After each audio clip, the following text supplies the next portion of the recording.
Bismillahirrahmanirrahim. Assalamualaikum warahmatullahi wabarakatuh. Innal hamdalillah nahmaduhu wa nasta'inuhu wa nastaghfiruh wa na'udzu billahi min shururi anfusina wa min sayyiati a'malina. May yahdihillahu fala mudilla lahu wa may yudlil fala hadiya lahu. Asyhadu an la ilaha illallah wahdahu la syarika lahu wa asyhadu anna Muhammadan 'abduhu wa rasuluhu man la nabiyya ba'dah.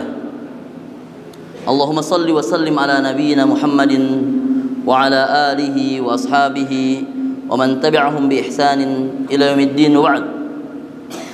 Fa inna asdaqal hadithi kitabullah wa khairal huda huda Muhammadin sallallahu alaihi wasallam wa syarrul umuri muhdatsatuha wa kullu muhdatsatin fid din bid'ah wa kullu bid'atin dhalalah wa kullu dhalalatin fin nari, amma ba'd. Ikhwati fillah rahimani Allah wa iyyakum jami'an. Semoga Allah merahmati kita semua. Alhamdulillah, segala puji bagi Allah Subhanahu wa taala yang telah memberikan segala nikmat, terutama nikmat taufik agar kita bisa kembali di majlis ini, duduk bersama Al-Imam Nawawi mengkaji hadis-hadis yang beliau kumpulkan dalam kitabnya Riyadhus Shalihin. Semoga Allah berikan taufik kepada kita semua agar kita bisa mengamalkan apa yang ada dalam kitab tersebut dan mentadabburi apa yang, dan mengambil istinbat dan mentadabbur apa yang beliau tuliskan. Fa nas'alullaha at-taufiq. Allahumma inna nas'aluka ilman nafi'an wa na'udzubika min ilmin la yanfa'. Ikhwati fillah rahimanallahu wa iyyakum jami'an. Semoga Allah merahmati kita semua. Sekarang kita sudah memasuki bab ke-15, yaitu babul muhafadzah 'alal a'mal. Bab tentang muhafadzah, menjaga konsistensi dalam beramal. Dan hubungan bab ini pada dengan bab sebelumnya, yaitu bab al-iqtisad fi ta'ah, yaitu bab iqtisad fi ta'ah, bab bersikap sewajarnya dalam ketaatan kepada Allah, yaitu adalah tujuan kenapa kita, salah satu tujuan kenapa kita bersikap sewajarnya dalam beribadah, yaitu agar kita bisa menjaga konsistensi amalan kita kepada Allah Subhanahu wa taala. Dan Al-Imam Nawawi rahimahullahu taala memulai bab ini dengan membawakan beberapa ayat yang mungkin pertemuan sebelumnya belum disinggung. Amin la ba'sa bihi, enggak apa-apa untuk mengambil istifadah dari ayat tersebut. Ana akan bacakan beberapa ayat-ayat tersebut insyaallah taala. Imam Nawawi rahimahullahu taala memulai bab ini dengan menyebut firman Allah taala, walam ya'ni lil ladzina amanu an takhsha'a qulubuhum li dzikrillah wa ma nazala minal haqq wa la takunu kal ladzina utul kitaba min qabl fatala 'alaihimul amad faqasat qulubuhum. Alam ya'ni lil ladzina amanu, bukankah telah tiba waktunya untuk orang-orang beriman, bukankah telah datang waktunya bagi orang-orang yang beriman, an takhsha'a qulubuhum, agar hati-hati mereka menjadi khusyuk, li dzikrillah, untuk mengingat Allah Subhanahu wa taala, wa ma nazala minal haq, dan mentaati apa yang turun pada mereka dari hak, dari kebenaran, wala yakunu kalladzina utul kitab, dan janganlah sekali-kali mereka wahai mukminin seperti orang-orang yang telah datang kepadanya kitab, yaitu Yahud wan Nasara, min qabl, pada sebelum kalian, fatala alaihimul amad, dan berlalulah waktu pada mereka, waktu yang panjang, faqasat qulubuhum, sehingga panjangnya waktu tersebut membuat hati-hati mereka menjadi keras. Begitu pula Allah berfirman, wa qala ta'ala wa qafaina bi Isa bin Maryam wa atainahu al-Injil, dan telah kami datangkan kepada Isa bin Maryam, dan telah datangkan setelahnya Isa bin Maryam, dan kami turunkan kepadanya juga Injil. Wa ja'alna fi qulubihim waj'alna fi qulubil ladzina taba'u ra'fatan, dan kami jadikan pada hati-hati yang beriman, yang mengikuti Isa alaihi salam, ra'fah, kelemah lembutan, wa rahmah, dan kasih sayang, wa rahbaniyah, dan kekonsistensian untuk beribadah.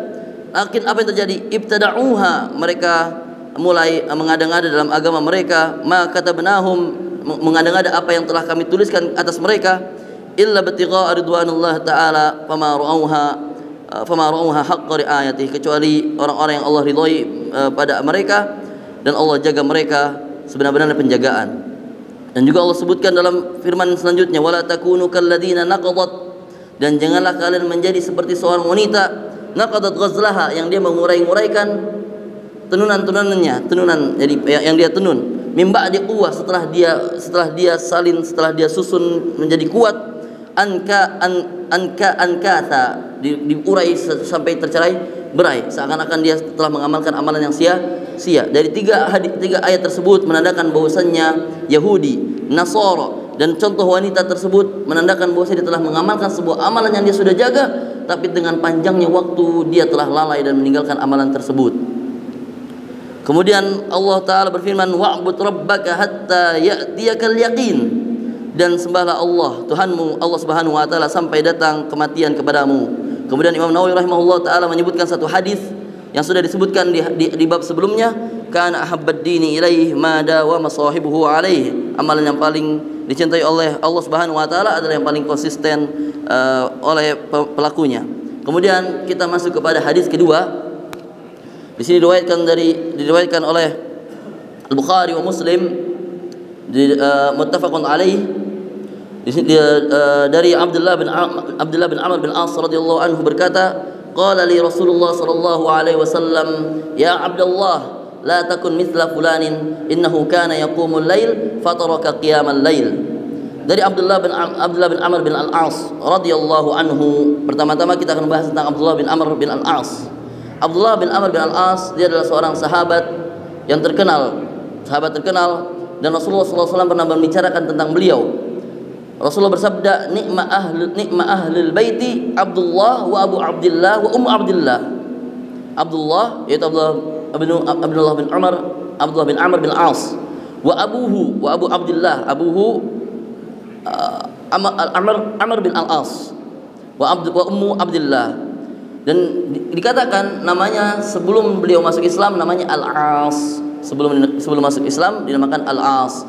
Maka Rasulullah SAW meminta untuk dirubah namanya menjadi Abdullah bin Amr bin Al-As. Beliau lahir, jarak umur beliau dengan abinya hanya berbeda 11 tahun. Jarak umur Abdullah bin Amr bin Al-As dengan abinya hanya 11 tahun. Masya Allah. Dan Abdullah bin Amr bin Al-As masuk Islam sebelum abinya, telah masuk Islam sebelum abinya. Abdullah bin Amr bin Al-As dikatakan termasuk seorang sahabat yang meriwayatkan banyak hadis dari Rasulullah sallallahu alaihi wasallam.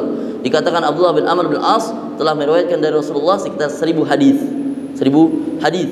Dan seorang sahabat mengatakan, Abu Hurairah radhiyallahu anhu berkata, "Maka kana aktsara hadisan an Rasulillah minni illa Abdullah bin Amr." Abu Hurairah mengatakan apa? Tidak ada seorang sahabat yang paling banyak meriwayatkan hadis dari Rasulullah sallallahu alaihi wasallam, lebih banyak dariku periwayatan dari Rasulullah sallallahu alaihi wasallam, kecuali Abdullah bin Amr bin As. Fa innahu kana yaktub wa kuntu la aktub. Abdullah bin Amr saat itu menulis, sedangkan aku tidak menulis. Ini tazkiyah dari Abu Hurairah. Sedangkan Abu Hurairah dikatakan paling banyak riwayatnya. Tawadhu Abu Hurairah radhiyallahu anhu kepada Abdullah bin Amr bin Al-As. Abdullah bin Amr bin Al-As meninggal dan beliau berada di Mesir. Beliau meninggal dan beliau berada di Mesir. Saat itu sedang ada gonjang-ganjing di Mesir, sehingga beliau tidak bisa dibawa keluar dari rumahnya. Akhirnya dikuburkan di dalam rumah rahimahullahu Umar bin Abdul Aziz. Baik, kita kembali ke matan. Rasulullah SAW bersabda, ya Abdullah, wahai Abdullah, la takun mithla fulanin. Di sini ada sighah ya Abdullah, sighatun nida, panggilan, menandakan bahwasanya ini termasuk dari uslub dakwah dengan cara an-nida, memanggil seseorang, ya Abdullah. Tujuannya apa? Tujuannya untuk memberikan perhatian lebih kepada orang yang diajak bicara.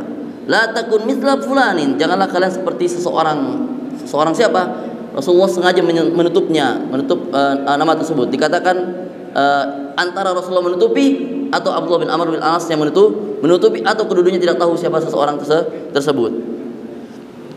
Faedah dari kenapa tidak disebutkan, ada dua faedah di sini kenapa tidak disebutkan nama orang tersebut. Pertama adalah as-satru ala hadza syakhs, untuk ditutupi keburukan orang tersebut. Dan dari sini kita mengambil hikmah. Kita sebagai pendidik hendaknya kita juga memperhatikan keadaan orang yang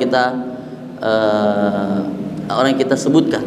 Sebaiknya kita menutupi keburukan orang yang kita ingin sebutkan keburukannya. Makanya sangat miris sekali jika ada seorang guru menyebutkan keburukan atau menasehati seseorang di depan banyak orang, atau menyebutkan keburukan guru yang lainnya di depan murid-muridnya. La haula wala quwwata illa billah. Bahkan sampai berdiri ke mimbar, mendiri ke mimbar, memanggil seseorang di depan mimbar, lalu disebutkan keburukannya.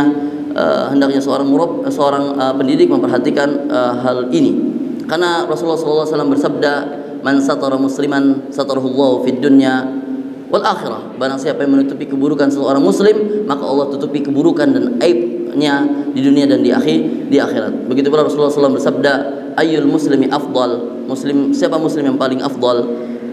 Al muslimu man salima al muslimina min lisanihi wa yadihi. Orang muslim yang hakiki, dia adalah seorang muslim yang lainnya terselamatkan dari lisan dan tangannya. Maka hendaklah seandainya seorang penasihat itu mengetahui hakikat makna nasihat, tentu dia akan menjaga perasaan orang yang dinasihati. Karena makna nasihat maknanya al-khilsu atau al-khulsu, yaitu kemurnian dan ketulusan. Maka yang keluar dari hati seorang penasihat adalah ketulusan dan kemurnian untuk mengharapkan kebaikan dari orang yang dinasihati.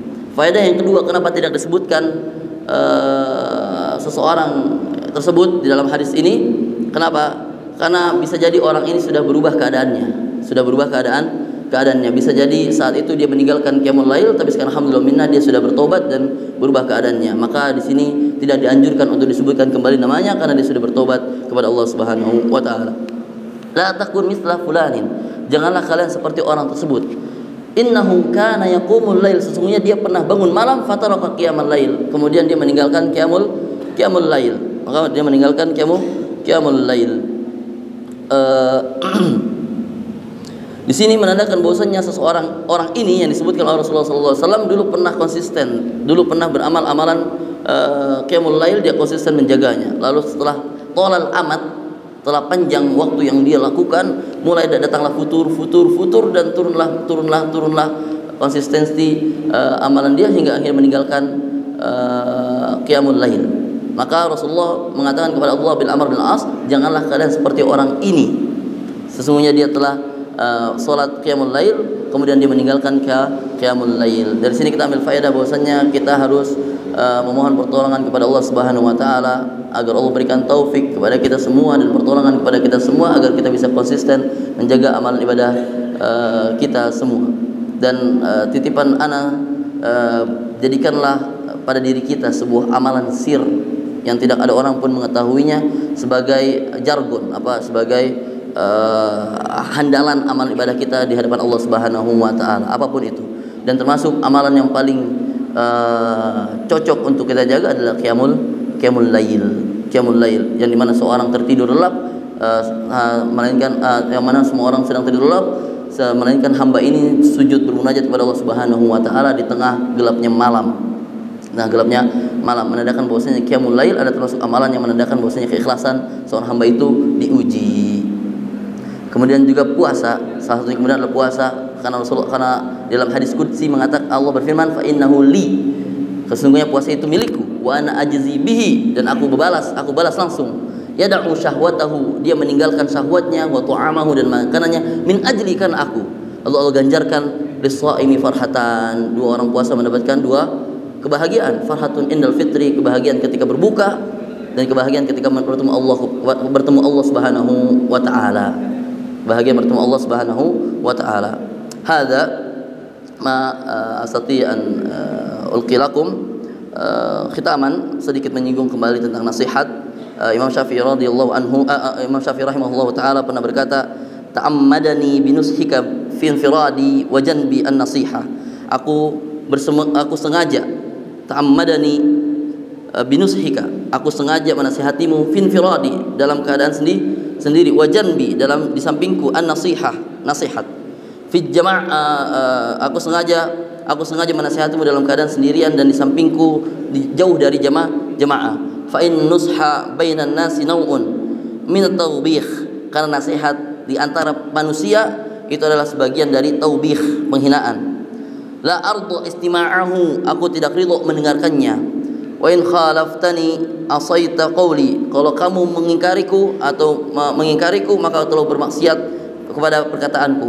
Fala tajza' idza lam tu'ta ta'atun, dan janganlah ragu-ragu atau cemas jika ketaatan tidak diikuti, ketaatan tidak diikuti. Dan beliau berkata, man wa'adha akhahu sirran, dan barang siapa yang menasihati saudaranya dalam keadaan sendirian, faqad nasaha wa zanah, maka dia sungguh telah melakukan nasihat. Sungguh dia telah nasaha di sini bukan nasihat, tapi dia sungguh telah murni dan tulus. Wa zanah, dan telah mengindahkan kehidupan. Wa man wa'adahu alaniyah, dan barang siapa yang menasihati dalam terang-terangan, faqad fadhahu wa syana, sungguh dia telah membuka keburukan seseorang, wa syana, dan telah memberikan keburukan kepada orang tersebut. Semoga Allah menjadikan kita termasuk orang yang ikhlas dalam nasihat dan mengharapkan kebaikan kepada orang yang kita nasihati. Ada wa sallallahu ala nabiyina Muhammadin wa ala alihi wa sahbihi wa sallam. Assalamualaikum warahmatullahi wabarakatuh.